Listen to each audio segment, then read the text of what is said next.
Hello, everybody. Welcome here to a brand new episode of the Line Pride Sports Podcast. I'm sorry we didn't have an episode last week. We really tried to focus on getting that football live stream ready for you guys, and it was an awesome one, so we thank you guys for watching that. But Pierce, unfortunately, can't be here today, but we did get one guy back, and that is Cash. Making his first appearance on the show. He'll be a regular. Hello. As we go. So we're going to go ahead and jump right into things. So volleyball won last Thursday at Pea Ridge 3-1. It was electric. I was there. I don't think you were.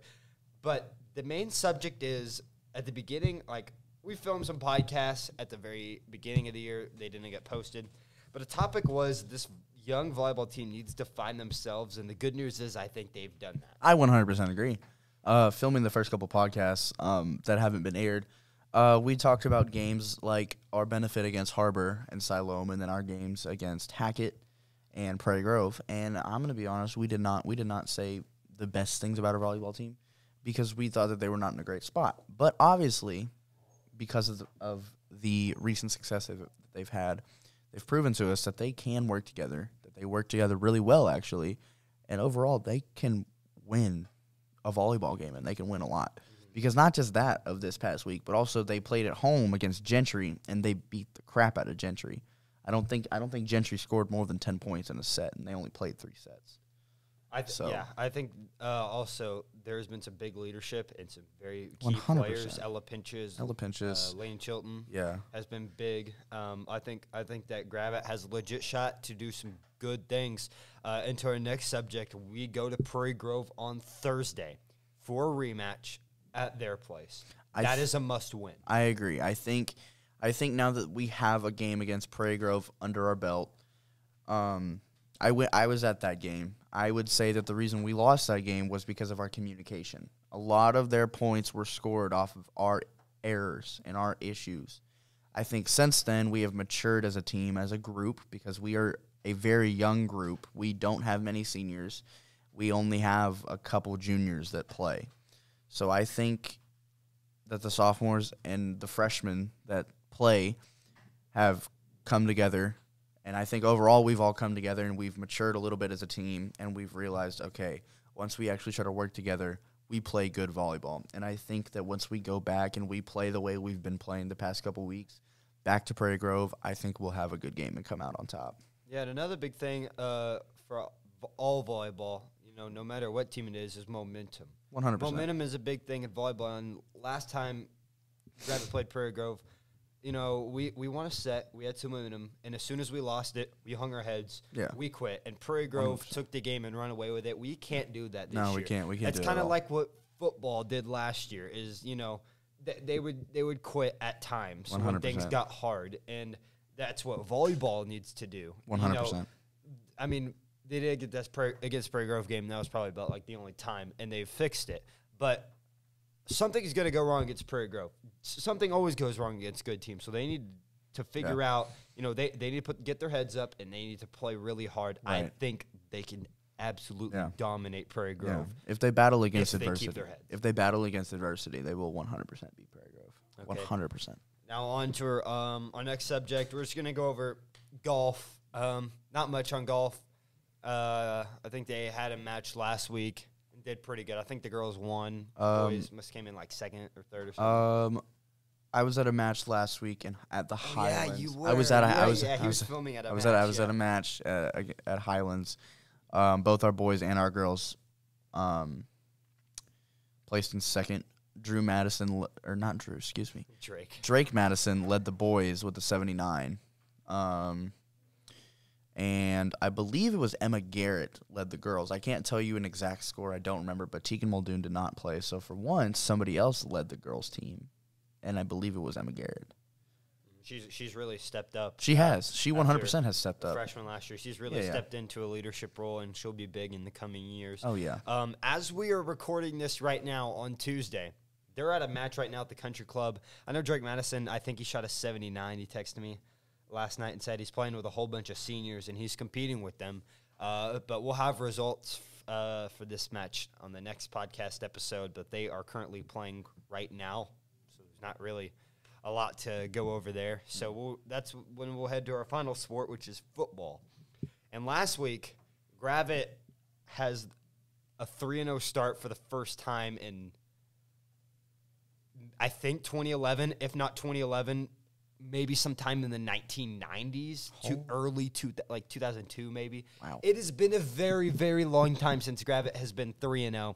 And at the beginning, like at the start of when we first started recording this at the start here, we said this is the Gravette team to change all of the expectations. 100%. All of the press didn't think Gravette. At the start of the season, Hootens picked us to lose to P. Ridge in our opener. And Gravette is proving everybody wrong right now, and it is awesome. It's fun to watch. Just being down the sidelines and doing what I do with recording and taking pictures for everybody. It's fun to watch, man. Like, obviously, I still got to do my job, but, like, I get hyped up sometimes. I have a lot of fun watching this Gravette team right now. They definitely have beat expectations. I think the biggest expectation that, like, they've kind of proved to everybody, like, okay, they can play football, the Durant game. The Durant game, 100%. I think everybody came into the Durant game, and everybody was like, oh, they have this 4-star Arkansas commit. I'm not going to take anything away from Colton Yarbrough. He's pretty good. Obviously, if he's committed to play Arkansas and has offers from places like Georgia and Oregon and Oklahoma State and wherever he's, gotten offers from. But we dominated. We straight up dominated. Did we allow them to score a couple times? Yeah, but we overall played better than Durant did, and it was a lot of fun to watch. Mm-hmm. Gravette won the game 34-20 against a quality team, which is big and a quality win because Durant had some size to them. They were good. I know that you can go look at the record. Oh, they're 0-3. What do you mean? They've played two good teams. They played one of the best. They played a 5A semifinalist in Oklahoma and lost by a touchdown.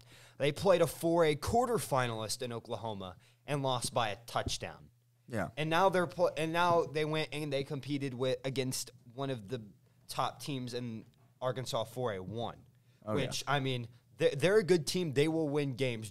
I have no worries about them. I think Durant will be just fine. But Gravette, I think they're defying all odds, and they are playing really good right now. And some other things in the 4A1, we'll just skin over a little bit. There are 4 4A1 teams that are undefeated. Elkins is obviously the state championship favorite. They went and they dominated Warren last week like it was nothing. They are very scary. They are very good. They're missing their quarterback and their middle linebacker, and they're still just backup quarterback still dominating, tearing teams apart. They're a sure favorite. Lincoln is undefeated. Have they played nobody? Have they played anybody good? No, but 3-0 is 3-0. 3-0 is 3-0. Yeah. Gentry, they've also played some smaller opponents, but 3-0 is 3-0, and Gentry actually looks pretty good this year. They're putting points on the board. They got their dude Bennett Roberts, who's pretty good running back. So I think that Gentry could be a team that could shock some people. We'll just have to see as they get into conference play, and they're going to open up with Elkins, so that will tell us a lot. Yeah, I personally, I think if I were to say that any of our 3-0 teams right now were shaky, I would say the shakiest is Gentry.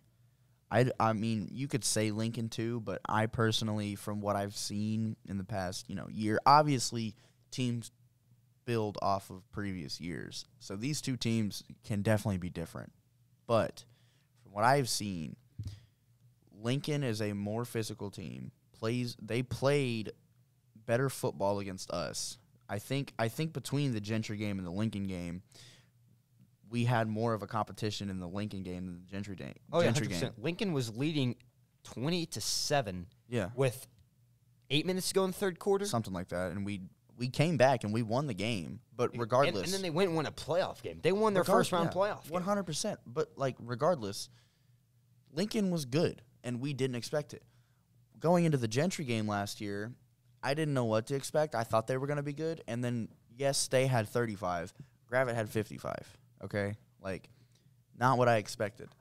I personally think because of what I've heard this year about some of the teams that Gentry has played and how they played against those groups, I don't know how long this, win streak is going to last for them. I know that in one of those games they sorry to interrupt you, but let me say one thing. It's not last for very long. Guys, Elkins, I don't think you guys understand how good Elkins is. When do they which week do they play Elkins? They play Elkins next week for the conference opener. It's not going to last long then. Like, Elkins is easily scoring over 45 points a game. Oh, yeah. They put up 49 on Warren, who is number 2 in Class 4A. Yeah. And was it Stillwell they played? Gentry? Yes. Yes, they opened up a Stillwell. So they played Stillwell, I believe a 2A school, correct? I think they're 3A. 3? Or Okay. 3A? Not a great 3A school. They're okay. They're okay. They allowed, what was it? It was 48 to 45. 48 to 45. Stillwell had, I want to say, about 350 yards of offense, which is a lot. Yeah. That's where I'm getting to. The defense looks shaky.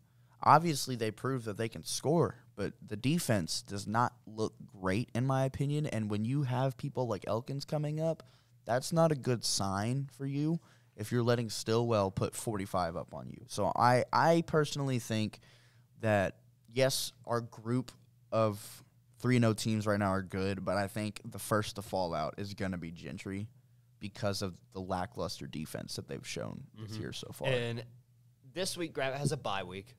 They're not going to play any football games on Friday. I think the only schools that are playing on Friday is Prairie Grove. They host Coweta, Oklahoma. Huntsville will host West Fork. And I think Green Forest plays. I'm not for sure who their opponent is. I don't know. I know those two play for sure. We'll have to fact check. But next week, Gravette obviously is going to play Lincoln, conference opener at home. The past 2 meetings between Gravette and Lincoln, Gravette has won by a combined 4 points. In 2022, Gravette won 36-34. Last year, obviously, they had the miraculous comeback win, 30. Was it? I want to say something like 34-32. I was either that or 35. 34-32. Yeah. So Lincoln has competed with Gravette the past 2 years, but here's the thing: Lincoln lost their quarterback, Drew Moore, but the running back is now at quarterback. And I've watched some film; he's a stud. But I'm gonna be real with you: if Gravette stops him, it's over. Lincoln doesn't have any other source of offense without their quarterback. Yeah. His name is oh gosh, why did my mind go blank? I've known his name. It will pop up at some point, but he's really good. And I think Gravette's key to the game. Do not let him make big plays because he is going to give Lincoln momentum. And I think that if Lincoln gets momentum, they're the type of team that can do good stuff with it and run away with it. But they got Cale Jones, that's his name. Gravette's got to stop Cale Jones, and they'll be just fine if they can. I don't think Lincoln will be able to compete with Gravette if they stop him. Yeah. And, from watching last year's game, I feel like it's a mental thing too. Obviously, don't lay down. I think that this Gravette team has been really good about not laying down so far. But yeah, really, truly, I agree. I don't think there's any source of offense except for Cale Jones. Because if you remember, he was the running back last year. Right, and he was who was tearing up our defense. And he got concussion, got knocked out of the game. We won the game.